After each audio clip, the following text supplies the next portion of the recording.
ఏడ దొరుకుతాడు అవ్వా, నా వంశం నిర్వంశమైంది అవ్వా, నా కొడుకు చచ్చిపోయి అవ్వా, నా వంశం ఏమైంది అవ్వా. దాని తండ్రికి ఏం తేలది అయ్యా, అయ్యకు పిడి చచ్చి పడిపోతుండు అయ్యా, అయ్య తాగి తాగి అయ్యా ఖరాబ్ అయిపోయింది అయ్యా. ఇంట్లో ఏల్వి బైన్స దగ్గర ఏల్వి నిర్మల్ డిస్టిక్. నేను మాట్లాడలే, నేను ఏ సార్కు మాట్లాడలేను అవ్వ. నా కొడుకు నాకు కావాలా, నా కొడుకు గిడికచ్చి గిట్లా చేస్తా అనుకోలే. నా కొడుకు నాకు కావాలా, నా కొడుక, నా కొడుక, నా బంగారము, నా వజ్రము. నా కొడుకు నిన్న సాయంత్రం మాట్లాడిండు, నా కొడుక, నా కొడుక నేను బస్సులో పోతున్నా అని. నా కొడుకు యాదగిరి గుట్ట చూసి వచ్చిన అని చెప్పినా. నా కొడుకు దేవుడేం కాపాడలే. నా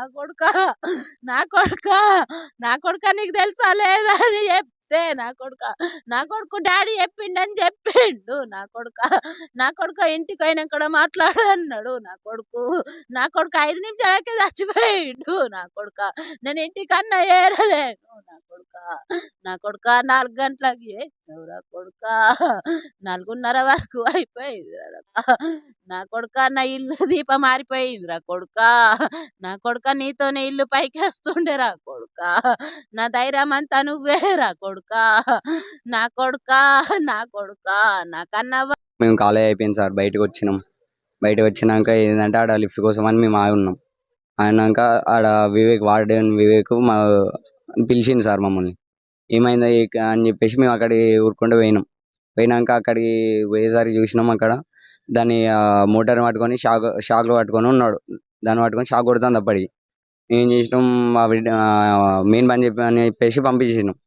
మెయిన్ బంద్ చేయడానికి పోయిన లోపలనే మేము ఆడ నుంచి వెళ్ళి తీసినాం, ఇట్లా పక్క తీసి సిపిఆర్ చేసినాం సార్. సిపిఆర్ చేసినాం, హార్పేస్ చేసినాం.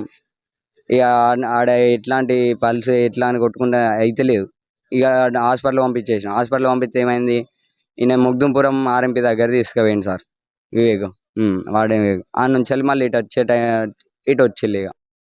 ఇక్కడ హాస్పిటల్ ఏమన్నారంటే ఒక 5 minutes ముందు మీరు తీసుకొస్తే బతికిచ్చేటోళ్ళం, మీరు తీసుకొచ్చి డెడ్ బాడీని తీసుకొచ్చిల్లు అని చెప్పేసి.